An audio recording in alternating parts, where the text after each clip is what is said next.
پچھلی بار قاسم صاحب نے جو ہے نا اس بارے میں پڑھا تھا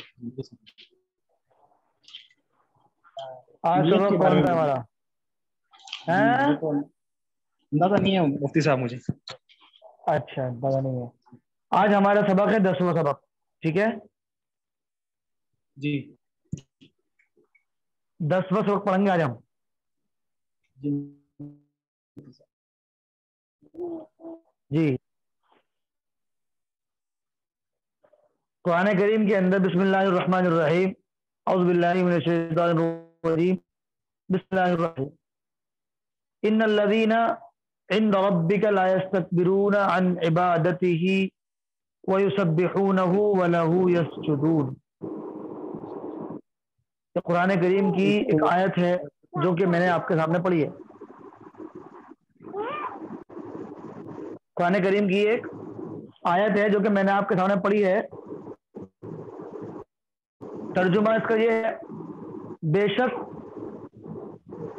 جو فرشتے تیرے رب کے پاس ہیں وہ اس کی عبادت سے تکبر کر کے منہ نہیں موڑتے اور اس کی تسبیح کرتے ہیں اور اسی کو سجدہ کرتے ہیں۔ یہ فرشتہ اللہ نے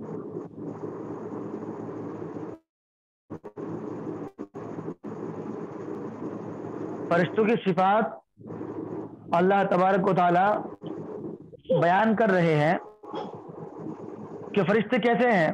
جو فرشتے تیرے رب کے پاس ہیں وہ اس کی عبادت کرتے ہیں اور عبادت سے تکبر کر کے منہ نہیں موڑ کہ بھئی ہم اللہ تیری عبادت کر رہے ہیں تو ہمارے اندر گھمنڈ آ جانا چاہیے، ایسا نہیں، عبادت بھی کرتے ہیں عاجزی کے ساتھ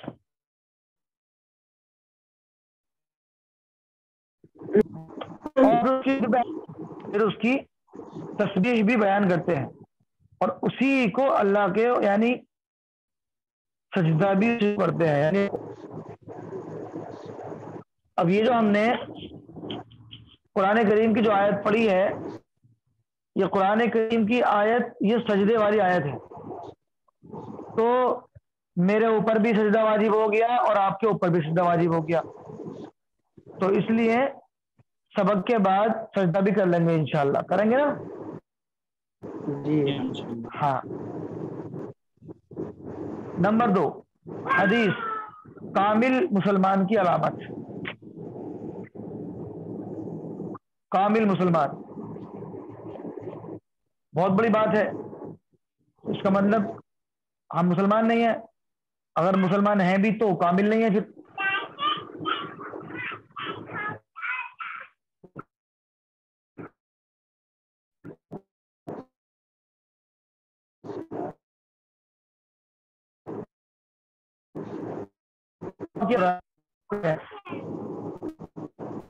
اب مائک میوٹ ہے۔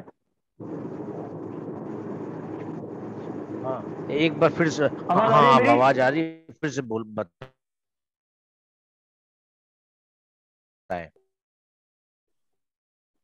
جی قرآن کی جو اللہ نے یہ جو ہم نے آیت پڑھی تھی اس کے اندر اللہ نے فرشتوں کی صفات بیان کی ہے کہ فرشتوں کی صفات کیا ہے، فرشتوں کی کوالٹی کیا ہے، کہ فرشتے اللہ کی عبادتیں ہیں اور عبادت کرتے کرتے تکبر نہیں کرتے۔ ہر مرتبہ انسان کیا کرتا ہے، انسان کو کسی کا کوئی کام کرنا چاہتا ہے تو کہیں نہ کہیں انسان کے دل میں یہ بات پیدا ہوتی ہے کہ میں فلاں انسان کا کام کر رہا ہوں، اور گھمنڈ پیدا ہو جاتا ہے۔ تو اللہ نے فرشتوں کی بیان کرتے ہوئے فرمایا کہ فرشتے اللہ کی عبادت کرتے ہیں اور پھر عبادت کرتے کرتے تکبر نہیں کرتے بلکہ اس کی تسبیح بیان کرتے ہیں اور اللہ ہی کو سجدہ بھی کرتے ہیں۔ اور یہ جو آیت ہے یہ آیت سجدے کی آیت ہے۔ اب میرے اوپر بھی سجدہ واجب ہو گیا، آپ لوگ کے اوپر سجدہ واجب ہو گیا۔ اب دوسرا نمبر آتا ہے حدیث۔ حدیث کے اندر آج ہمیں بہت امپورٹنٹ سبق دیں گے۔ آپ علیہ الصلوۃ والسلام نے فرمایا من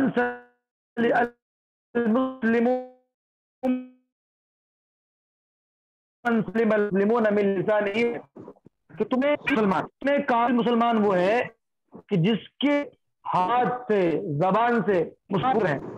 یعنی اگر ہماری زبان سے اور ہمارے ہاتھ سے مسلمان محفوظ نہیں ہے، کسی کا ہماری زبان کی بنیاد پر دل دکھا ہوا ہے، کسی کا ہمارے ہاتھ سے دل دکھا ہوا ہے، تو گویا ہم کامل مسلمان نہیں ہیں. کامل مسلمان آپ علیہ السلام نے فرمایا کہ کامل مسلمان وہی ہے کہ جن کے ہاتھ اور زبان سے دوسرے مسلمان محفوظ رہیں.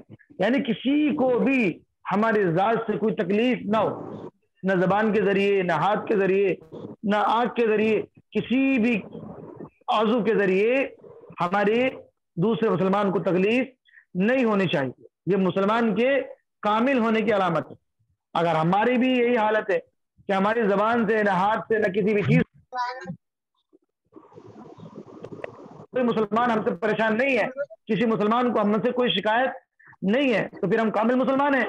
لیکن اگر ہماری زبان سے، ہمارے ہاتھ سے، یا ہمارے کسی بھی عمل سے، معاملات کے اعتبار سے، اخلاق کے اعتبار سے، معاشرے کے اعتبار سے، جس بھی اعتبار سے اگر کوئی ہمارے سے ناراض ہے، پریشان ہے، کسی کو ہم سے تکلیف ہے، تو پھر ہم کامل مومن نہیں ہو سکتے جب تک کہ ہم اس تکلیف کو دور نہ کر دیں اور اپنے آپ کو صحیح جگہ پر نہ لے آئے، یعنی اس سے معافی تلافی نہ کر لے، تب تک ہم کامل مومن نہیں ہو سکتے. آگے فرمایا عقائد، فرشتوں کے عقائد. فرشتے کیا ہیں؟ فرشتے بھی اللہ کی مخلوق ہے اور ہم بھی اللہ کی مخلوق ہیں، اور تمام کی تمام کائنات اللہ کی مخلوق ہے. لیکن ہمیں فرشتوں کے بارے میں کیا عقیدے رکھنے ہیں؟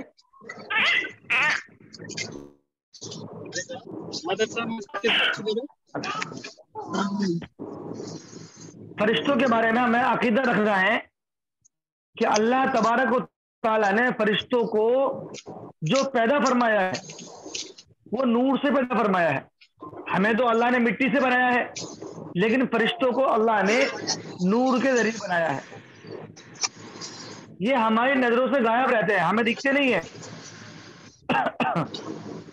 ہماری آنکھ ان کو نہیں دیکھ سکتی، نہ مرد اور نہ ہی عورتیں. ان کے اندر کوالٹی نہیں ہے، جیسا کہ ہمارے بیچ میں مرد بھی ہیں، عورتیں بھی ہیں. انسانوں میں، جنات کے اندر بھی عورتیں بھی ہوتی ہیں، مرد بھی ہوتے ہیں. لیکن فرشتوں کے اندر کیا ہے؟ فرشتوں کے اندر مرد عورت کی کوالٹی نہیں ہوتی. جن کاموں پر اللہ نے ان کو مقرر کیا ہے ان کو سر انجام دیتے رہتے ہیں، اور میں اللہ کی نافرمانی نہیں کرتے. ان کی تعداد اللہ تعالیٰ ہی کو معلوم ہے. البتہ ان میں حضرت جبرائیل علیہ السلام، میکائیل، اسرافیل، اسرائیل علیہ السلام مقرب اور مشہور ہیں. اب فرشتے کتنے ہیں؟ فرشتے بے شمار فرشتے ہیں، کسی کو فرشتوں کی تعداد معلوم نہیں ہے. یہ ہمارا عقیدہ ہے، اور ہمیں عقیدہ رکھنا ہے کہ فرشتے اللہ کے نور سے پیدا کیے گئے ہیں، اور فرشتے نہ مرد ہوتے ہیں نہ عورتیں ہوتے ہیں. ایسی کوالٹی ان کے اندر نہیں ہوتی ہے، اور فرشتوں کی کوئی تعداد بھی نہیں ہے. فرشتے بے شمار ہیں، ان کی کوئی تعداد نہیں ہے. لیکن 4 فرشتے ہیں جو بڑے فرشتے ہیں اور مشہور فرشتے ہیں، اور اللہ کے سب سے زیادہ قریب رہنے والے فرشتے ہیں. وہ 4 فرشتے ہیں. نمبر 1 جبرائیل علیہ السلام، اور نمبر 2 اسرائیل علیہ السلام، میکائیل علیہ السلام، اسرافیل علیہ السلام. سمجھے؟ یہ اس طرح کے فرشتے ہیں، ان کے نام ہیں جو بڑے فرشتے ہیں. جبرائیل، میکائیل، اسرافیل اور اسرائیل، یہ بڑے فرشتے ہیں. اور بڑے فرشتے کے ساتھ ساتھ میں یہ مشہور بھی ہیں، بڑے بھی ہیں اور مشہور بھی ہیں. صرف 4 فرشتے بڑے ہیں، 4 ہی مشہور ہیں. باقی اور بھی بے شمار فرشتے ہیں جن کی کوئی تعداد معلوم نہیں. فائدہ خواص سے بشر، یعنی انبیاء، رسول، خواص ملائکہ، مقربین یعنی جبرائیل، میکائیل وغیرہ سے افضل ہیں. خواص ملائکہ دیگر ملائکہ اور عام بشر، صحابہ، اولیاء، اتقیاء، صلحاء سے افضل ہے. عام بشر، صحابہ، اولیاء، اتقیاء، صلحاء عام ملائکہ سے افضل ہے، اور عام ملائکہ فاسق فاجر انسان سے افضل ہے. دیکھیے، یعنی کہ انسان جو ہوتا ہے انسانوں میں سے کون سے انسان؟ جو خاص انسان ہے. خاص انسان کون کون؟ انبیاء علیہ السلام، رسول. یہ کیا ہے؟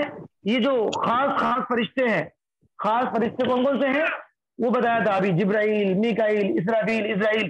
ان تمام فرشتوں سے، یعنی خاص فرشتوں سے خاص انسان مراد ہے. خاص انسان افضل ہے. خاص انسانوں میں کون؟ انبیاء اور رسول. اور خاص فرشتوں میں دوسرے فرشتے عام بشر، یعنی جو عام فرشتے ہیں، یعنی کہ جو عام فرشتے ہیں وہ عام فرشتے صحابہ، اولیاء، اتقیاء، صلحاء سے افضل ہیں. عام فرشتے جو ہیں یعنی کہ انبیاء اور رسول فرشتوں سے افضل ہیں، مقرب فرشتوں سے افضل. اور عام فرشتے صحابہ سے، اولیاء سے، اتقیاء، صلحاء سے افضل ہیں. اور عام انسان صحابہ، اولیاء، اتقیاء، صلحاء عام ملائکہ سے افضل ہیں. یعنی جو عام فرشتے ہیں ان سے افضل اتقیاء، صلحاء اور اولیاء ہیں. اور عام ملائکہ یعنی عام فرشتے فاسق اور فاجر انسانوں سے افضل ہیں. یہ اسٹیپ بائی اسٹیپ ہے، ٹھیک ہے. یہ ایک زیادہ سمجھنے کی چیز نہیں ہے، لیکن ایک نارمل سی چیز ہے. نمبر 4، تیمم کے مسائل اور احکام. تیمم کے مسائل اور احکام. تیمم کے مسائل.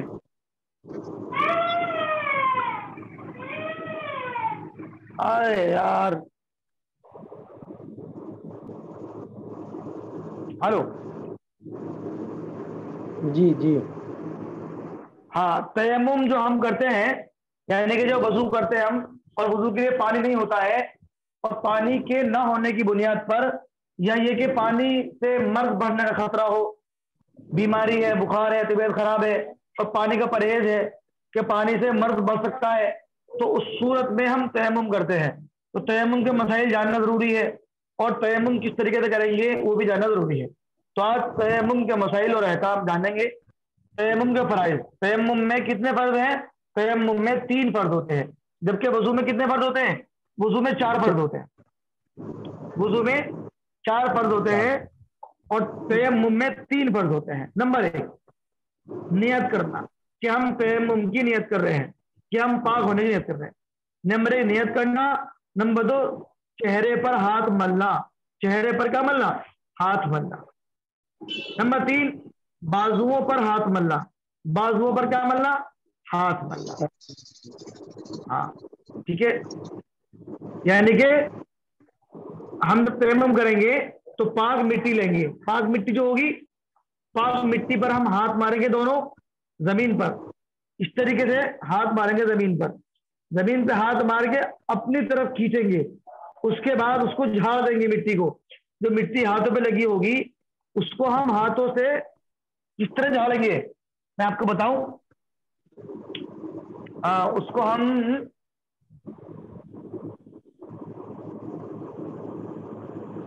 جو ہم مٹی کو، ہم نے مٹی پہ ہاتھ مارے یوں، ایک ہوتا ہے ہاتھ جھاڑنا یوں، یہ ہاتھ جھاڑ دیے، ایسے نہیں جھاڑنا. مٹی پہ ہاتھ مارا تو اس کو اپنی طرف کھینچا، اس کے بعد یوں ہاتھ کیے، ایسے کرنا ہے. اس کے بعد میں ہمیں جو ہے اپنے چہرے کو پہننا ہے. چہرے پہ کہاں تک؟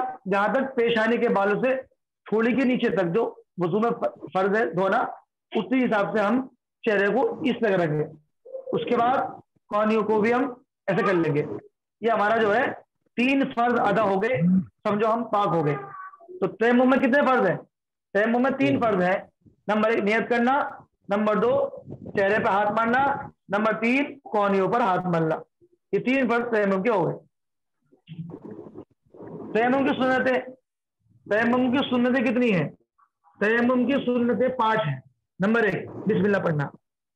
نمبر 2 پے در پہ تیمم کرنا. نمبر 3 پے در پہ مطلب یہ کہ فوراً ایک دم نہیں، اس میں مطلب ٹائم نہیں ہونا چاہیے کہ آپ چہرے پہ ہاتھ مل لیا اور اس کے 10 منٹ کے بعد میں ہاتھوں پہ ہاتھ مل لیا. نہیں، ایسا نہیں، فوراً ایک کے بعد ایک. اس کو بولتے ہیں پے در پہ کرنا. نمبر 3 ترتیب سے تیمم کرنا، یعنی پہلے چہرے پہ ہاتھ ماریں گے، پھر اس کے بعد کونیوں پر. ایسا نہیں کہ پہلے کونی پہ مار لیا پھر چہرے پہ مار لیا، ترتیب سے. نمبر 4 مٹی پر ہاتھوں کو حرکت دینا، مٹی پر ہاتھوں کو حرکت دینا، حرکت اب میں جیسے بتایا تھا ابھی کہ اپنی طرف مٹی پہ ہاتھ مار کے اپنی طرف کھینچنا ہے۔ نمبر 5 انگلیوں کا خلال کرنا، جیسے وضو میں انگلیوں کا خلال بتایا تھا اسی طریقے سے خلال، یہ سنت ہے، فرض نہیں ہے، سنت ہے، ٹھیک ہے۔ تیمم کی شرائط، تیمم کی شرطیں کتنی ہیں؟ تیمم کی شرطیں ہیں 6۔ فرائض کتنے تیمم کے؟ فرائض 3، سنتیں 5 اور شرائط کتنی؟ 6۔ نمبر 1 بسم اللہ پڑھنا، نمبر 1 نیت کرنا، شرط نیت کرنا۔ نمبر 2 جس چیز پر تیمم کرنا ہو وہ زمین کی جنس سے ہو۔ تو اب پتہ لگا کہ درخت پہ اگر تیمم کرنا چاہیں گے درخت سے نہیں ہو سکتا، لکڑی پر نہیں ہو سکتا، ٹھیک ہے، لوہے پر نہیں ہو سکتا، کیونکہ یہ چیزیں زمین کی جنس سے نہیں ہیں۔ جو چیز زمین کی جنس سے ہو اس پر ہم تیمم کر سکتے ہیں۔ نمبر 3 ہاتھوں کا اکثر حصہ چہرے پر اور بازوؤں پر پھیرنا، ہاتھوں کا اکثر حصہ۔ نمبر 4 2 دفعہ ہاتھ زمین پر مارنا، کتنی مرتبہ؟ 2 دفعہ، ٹھیک ہے۔ نیت کر لیں گے، اس کے بعد زمین پہ ہاتھ ماریں گے، چہرے پہ پھیر لیں گے، پھر ایک اور مرتبہ ہاتھ ماریں گے، پھر کونے میں پھیر لیں گے، 2 مرتبہ زمین پہ ہاتھ ماریں۔ نمبر 5 اس طرح چہرے اور بازو پر ہاتھ پہننا کہ کوئی جگہ مسے سے خالی نہ رہے، جیسے کوئی جگہ سوکھی نہ رہے، پانی میں بتایا تھا، اسی طرح مسے کے بارے میں کہ کوئی جگہ سوکھی نہ رہے، خالی نہ رہے۔ نمبر 6 جن مجبوریوں کی وجہ سے تیمم کرنا جائز ہوتا ہے ان میں سے کوئی مجبوری پائی جائے، ٹھیک ہے، وہ مجبوریاں جن کی وجہ سے تیمم کرنا جائز ہے وہ 5 قسم کی مجبوریاں ہوتی ہیں۔ نمبر 1 پانی چاروں طرف سے کم از کم 1 میل یعنی 1 کلومیٹر دور ہو، پانی موجود ہی نہیں ہے آس پاس، بہت دور جانا پڑے گا پانی لینے کے لیے، نماز کا ٹائم ہو گیا، نماز پڑھنا ہے، تو پھر ہم تیمم کر سکتے ہیں، یہ مجبوری ہو گئی۔ نمبر 2 پانی تو موجود ہے لیکن خطرہ ہے، اگر پانی استعمال کر لیا تو بیمار ہو جاؤں گا یا بیماری بڑھ جائے گی یا معذور ہو جاؤں گا یا مر جاؤں گا۔ مثلا باہر کوئی دشمن بیٹھا ہوا ہے، باہر کوئی شیر بیٹھا ہے، چیتا بیٹھا ہے، کسی کا خطرہ ہے، جان کا خطرہ ہے، اگر باہر گیا تو مارا جاؤں گا، تو بہتر ہے کہ پھر تیمم کر لیا جائے۔ نمبر 3 پانی تو موجود ہو لیکن خطرہ ہو کہ وضو یا غسل کر لیا تو بعد میں سخت پیاس لگنے کی صورت میں پانی نہیں ملے گا، تھوڑا پانی تھا، ایک ہی جگ پانی تھا اور ایک ہی جگ پانی کے بعد کوئی پانی نہیں تھا، تو معلوم ہوا کہ اگر میں نے وضو کر لیا تو پانی ختم ہو جائے گا، اس کے بعد مجھے پیاس لگے گی تو پھر پانی کہاں سے لاؤں گا، تو ایسی صورت میں بھی ہم تیمم کر سکتے ہیں۔ نمبر 4 پانی تو بہت ہو لیکن اسے حاصل نہ کر سکتا ہو، جیسے پانی کنویں کے اندر ہے، کنواں بہت نیچے ہے، پانی بہت سارا ہے، ہم کنویں میں جا نہیں سکتے، ٹھیک ہے، لیکن ڈول وغیرہ نہ ہو یا الیکٹرک پمپ لگا ہوا ہو لیکن بجلی نہ ہو، یعنی کنویں کے نیچے سے پانی نکالنے کا کوئی ذریعہ موجود نہ ہو، تو یہ بھی ایک مجبوری ہے، اس میں بھی ہم تیمم کر سکتے ہیں۔ نمبر 5 جب ایسی نماز کے ضائع ہونے کا خطرہ ہو جس کی قضا نہیں ہوتی تو پانی کے پائے جانے کے باوجود تیمم کرنا جائز ہے۔ مثلا مرد حضرات نماز جنازہ یا نماز عید کے لیے جائیں اور دیکھیں کہ نماز ہو رہی ہے، اگر وضو کرنے چلے گئے نماز ختم ہو جائے گی تو وضو کی بجائے تیمم کر سکتے ہیں۔ جنازے کی نماز کھڑی ہو گئی، ٹھیک ہے، یا عید کی نماز کھڑی ہو گئی تو وضو کرنا بھی ہے، ہمیں کوئی مشکل بھی نہیں ہے، پانی موجود ہے، کوئی پریشانی نہیں ہے، وضو کر سکتے ہیں، لیکن اگر ہم نے وضو کیا تو اتنے میں جماعت ہو جائے گی، نماز نکل جائے گی، تو جلدی سے فٹافٹ تیمم کر کے ہم نماز میں شریک ہو سکتے ہیں، جنازے کی نماز میں یا پھر عید کی نماز میں، فرض نمازوں میں نہیں، یعنی ان نمازوں میں کہ جن نمازوں کی قضا نہیں ہوتی، جیسا جنازے کی نماز کی قضا نہیں ہوتی اور عید کی نماز کی قضا نہیں ہوتی، ایسی نماز میں شریک ہونے کے لیے تیمم کر سکتے ہیں۔ فائدہ نمبر 2 جن چیزوں سے تیمم جائز ہے۔ نمبر 1 ایسی چیز جو جلانے سے نہ جلے، جو جلانے سے نہ جلے۔ نمبر 2 پگھلانے سے نہ پگھلے، زمین میں دفن کرنے سے گلے سڑے نہیں، ٹھیک ہے، یہ چیزیں ہوگی، یعنی جن چیزوں سے تیمم جائز ہے